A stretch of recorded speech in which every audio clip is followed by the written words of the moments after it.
దేశంలోనే అతి ఆసక్తికరమైన ఆధ్యాత్మికకరమైన విషయము ఈ జగన్నాథ రథయాత్ర ఎంతో విశేషంగా జరుగుతుందండి. అయితే అది చూడడం అన్నదే ఎంతో పూర్వజన్మ సుకృతం ఉంటే కానీ చూడలేరు అంటారు. ఒక్కసారి రథం మీద ఆ జగన్నాథుడిని దర్శించుకుంటే మోక్షం కలుగుతుంది అని కూడా అంటారు. అయితే ఈ జగన్నాథపురాన్ని మరి శ్రీపురము అని కూడా అంటారు. తర్వాత పురుషోత్తముడు అని కూడా అంటూ ఉంటారు.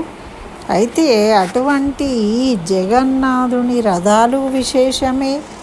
అక్కడ జరిగే ప్రతి కార్యక్రమం కూడా ఎంతో విశేషం కలిగింది. అది అన్ని దేవాలయాలలో జరిగిన విధంగా ఉండదు కాబట్టి అది ఎలా జరుగుతుంది, అసలు ఆ రథాలు ఎలా తయారు చేస్తారు, దాని విశేషాలు ఏంటి అన్నీ కూడా ఈ వీడియోలో చక్కగా తెలుసుకుందాము. మరి తప్పకుండా చూడండి, లైక్ చేయండి, షేర్ చేయండి. ఇంకా నా ఛానల్ సబ్స్క్రైబ్ చేయకుంటే సబ్స్క్రైబ్ చేయండి. ఓం నమో నారాయణాయ. శ్రీమతే రామానుజాయ నమః. శ్రీమన్నారాయణ చరణం శరణం ప్రవద్దే. అస్మద్ గురుభ్యో నమః. అందరికీ నమస్కారం అండి. మనకు రేపే ఈ జగన్నాథ రథయాత్ర ప్రారంభం కాబోతుంది కాబట్టి ఈ జగన్నాథ రథయాత్ర గురించి కొన్ని విశేషాలను మీతో పంచుకుందాం అనుకుంటున్నాను. కాబట్టి అందరూ శ్రద్ధగా వినండి. మనం అక్కడికి వెళ్ళినా వెళ్ళకపోయినా ఇది వింటూ వాళ్ళను తలుచుకొని చక్కగా నమస్కరించుకుంటే మనకు వారి యొక్క అనుగ్రహం, జగన్నాథుని యొక్క అనుగ్రహం కలుగుతుంది. మరి భారతదేశంలోనే అతిపెద్ద రథయాత్ర ఇది. పూరి జగన్నాథ రథయాత్ర అంటేనే చాలా లక్షలాది మంది వెళ్ళి దర్శించుకుంటూ ఉంటారు. మనం టీవీలలో కూడా చూస్తూ ఉంటాం కదా. అటువంటి ఈ రథయాత్ర మనకు రేపు 27వ తేదీ శుక్రవారం నాడు ప్రారంభమవుతుంది. అయితే ఈ జగన్నాథుని రథయాత్ర అనేది చాలా విశేషాలు ఉన్నాయి ఇందులో. ఆ విశేషాలు ఏంటో తెలుసుకుందాం.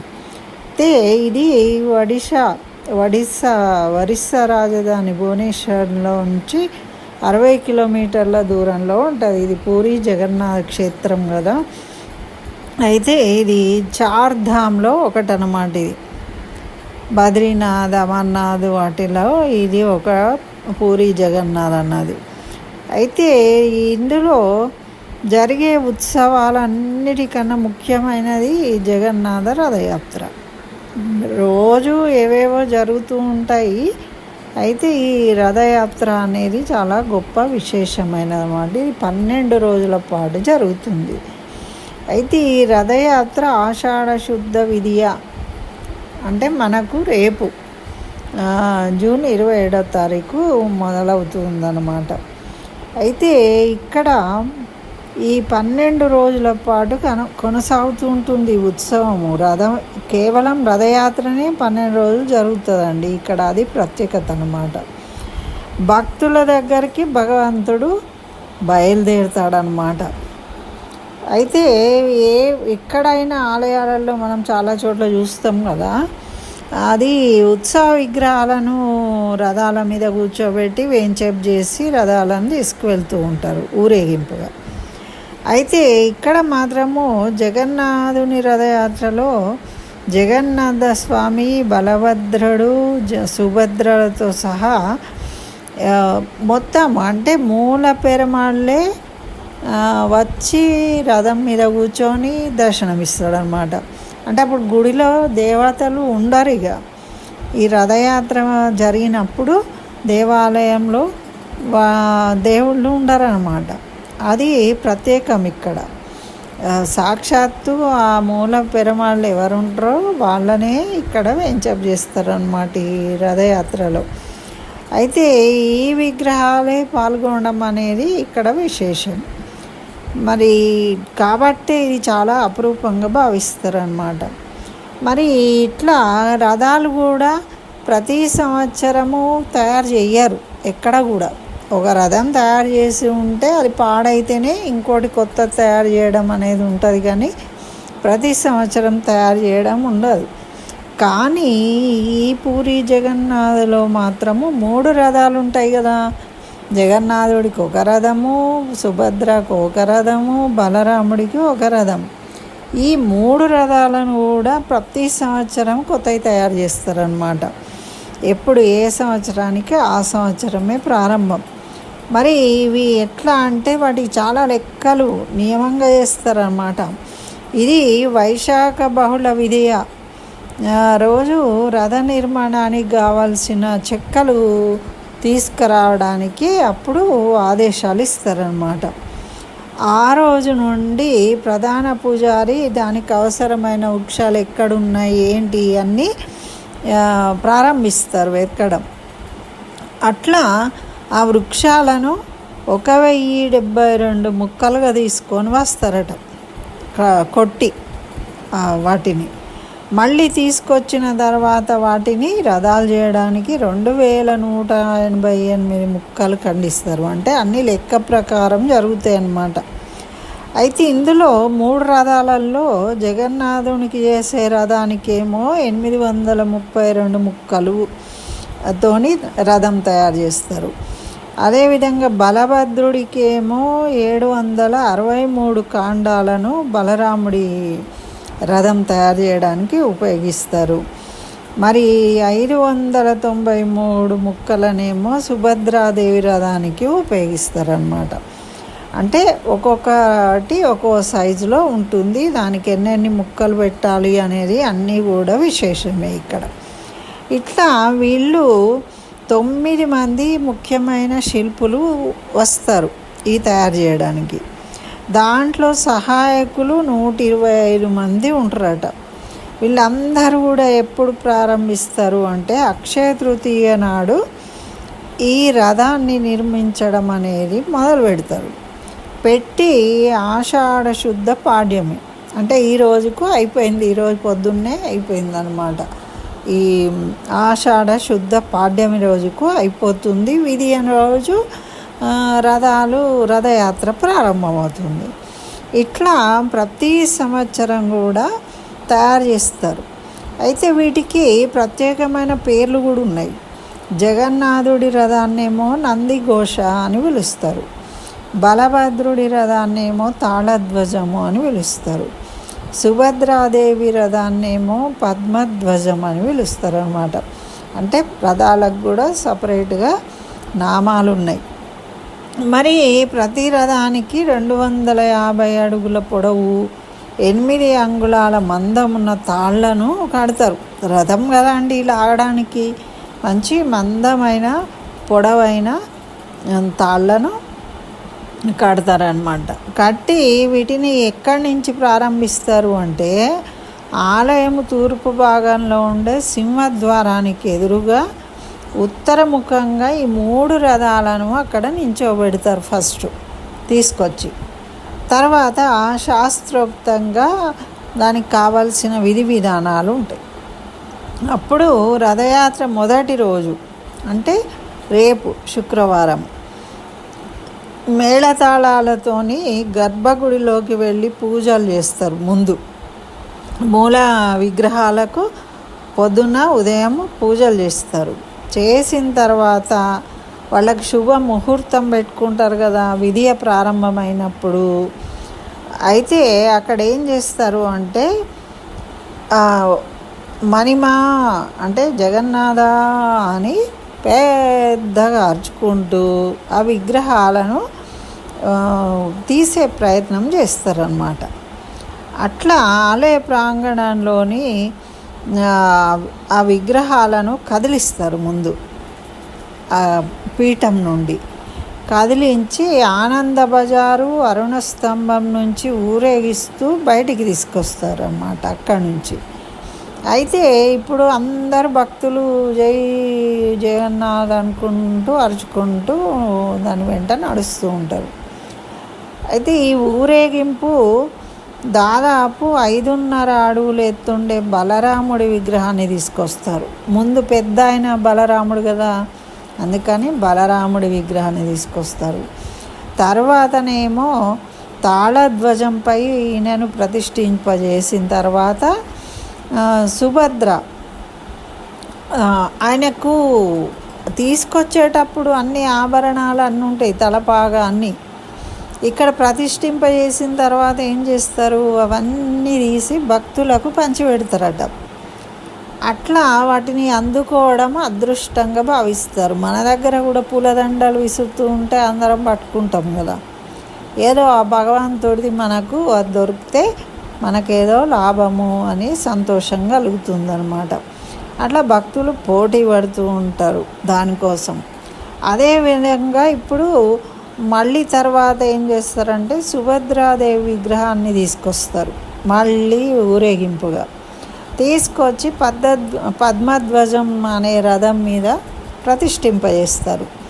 చేసినాక మళ్ళీ ఇంకా అప్పుడు అందరు ఎదురు చూసే జగన్నాథుడిని తీసుకొస్తారు. చివరగా ఎప్పుడెప్పుడైనా అందరూ ఇంకా ఆగలేరు అన్నమాట. ఇప్పుడు ఆ జగన్నాథుడి విగ్రహం వస్తుంది అంటే 5 అడుగుల 7 అంగుళాల ఎత్తు ఉంటాడట జగన్నాథుడి విగ్రహము. ఇది జయ జయధ్వానాల మధ్య ఆలయ ప్రాంగణంలో నుంచి బయటికి తీసుకొచ్చి నందిఘోష రథం మీద ప్రతిష్ఠింపజేస్తారు. అట్లా 3 విగ్రహాలను కూర్చోబెడతారు కదా. దాన్ని ఏమంటారు అంటే పహండి అని పేరు. ప్రతి ఒక్క కార్యక్రమానికి ఒక పేరు ఉంటుందన్నమాట వాళ్ళ భాషలో. అట్లా కూర్చోబెట్టిన తర్వాత ఏం చేస్తారు అంటే అప్పుడు ఈ ఇంద్రద్యుమ్న మహారాజు కట్టించాడు కదా ఇది. అయితే అంతకన్నా ముందే అడవిలో ఉన్నప్పుడే నీలమాధవుడు అనే అతను ఈ జగన్నాథుడి స్వరూపానికి పూజలు చేస్తాడు. అక్కడి నుంచే తీసుకొస్తారు కదా. అప్పుడు వాళ్ళ విశ్వావసు వారసులు అంటారు. వాళ్ళు విశ్వావసు వారసులు. అట్లా ముందు వాళ్ళు పూజించిండ్రు కాబట్టి వాళ్లకు సాంప్రదాయం ప్రకారము ఎప్పుడు కూడా వాళ్ళు ఊరేగింపులో ఫస్ట్ వాళ్ళు ఈ విగ్రహాలను తీసుకురావడము ఇవన్నీ చేయడం అనేది వాళ్ళతోనే చేపిస్తారన్నమాట. వాళ్లకు ఆ హక్కు ఇచ్చాడు జగన్నాథుడు. కాబట్టి ఆలయం నుంచి బయటకు తీసుకొచ్చి రథాల మీద ఈ విగ్రహాలు ప్రతిష్ఠించడం అనే అర్హత ఇప్పటికీ కూడా వాళ్ళకే ఉంది. వాళ్ళే కొనసాగిస్తూ ఉన్నారన్నమాట. ఇది ఈ విధంగా అది అయిపోయిన తర్వాత ఏం చేస్తారు, ఇంకా కొన్ని వేడుకలు ఉంటాయి. చెరాపహార అంటారట. చెరాపహార అంటే సుభద్ర, జగన్నాథ, బలభద్రులు ఈ రథారూఢులు అవుతారు కదా, యాత్రకు సిద్ధంగా ఉంటారు ఇక వెళ్ళడానికి. అప్పుడు ఈ పూరి సంస్థానానికి రాజు ఉండేవాడు కదా. అప్పుడు జగన్నాథుడికి నమస్కరించి ఆయన ఏం చేస్తాడు, రథం మీదకి ఎక్కి స్వామి ముందు ఉన్న కొంత ప్లేస్ ఉంటుంది, ఆ జాగాని బంగారు చీపురుతోని శుభ్రం చేస్తాడు. ఆల్రెడీ శుభ్రం చేసినవి ఉంటాయి కానీ అక్కడ ఆచారాలు సాంప్రదాయాలు నిర్వహిస్తారన్నమాట. ఆ విధంగా ఆయన బంగారు చీపురుతోని, అంటే ఒక రాజు అయినా ఒక పేదవాడైనా అందరూ భగవంతుడి ముందు సమానమే అని తెలియజెప్పడం కోసము ఈ క్రియను చేసి చూపిస్తారన్నమాట. తర్వాత ఏం చేస్తారు అంటే కస్తూరి కళ్ళాపి చల్లుతారు, ఊడుస్తారు కదా. ఊడ్చిన తర్వాత నీళ్లు చిలకరిస్తాడట. అక్కడ సంస్థానాధీశుడు గంధం నీళ్లు చిలకరిస్తారు, అంటే ఊడ్చి చల్లడము అనే క్రియ అన్నమాట ఇక్కడ. అప్పుడు అక్కడున్న పూజారి ఏం చేస్తాడు, దిగి రథం చుట్టూ 3 ప్రదక్షిణాలు చేస్తాడట. అట్లాగే బలరాముణ్ణి సుభద్రాదేవిని కూడా అర్చిస్తారు.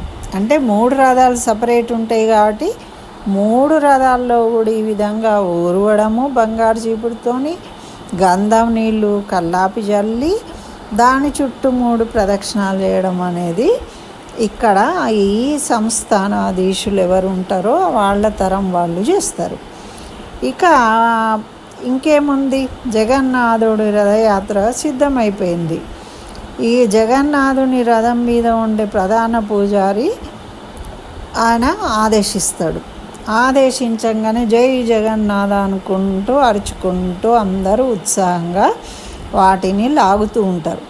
ఒక్కసారి రథం కదిలింది అంటే ఇక ఆగేది ఉండదు, వెనక్కి వెళ్ళేది ఉండదు అన్నమాట.